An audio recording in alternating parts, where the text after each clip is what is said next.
ಏನಗಾಗಿ ಊತವನೇ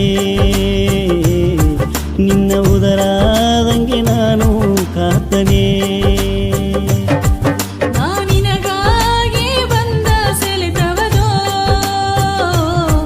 ನಿನ್ನ ಎದೆಯೋಗೆ ಎಂದು ಇದ್ದೆನೋ ಒಂದು ಹುಣ್ಣವೆಯ ಮೊಗವ ಸಾರತ ನಾನು ಕಂಡೆ ಇಂದು ಸಾಮಂದಿ ಹೂವ ಸಾಕಿನೆ ಎಂದು ಬಂದೆ ದುಗವದ ಸಂಗಟ ಬಂದು ಬಿಟ್ಟ ನಿನ್ನ ಗತ್ತುಗತಳಿಯ ಕಟ್ಟು ಎಂದು ಬಿಟ್ಟ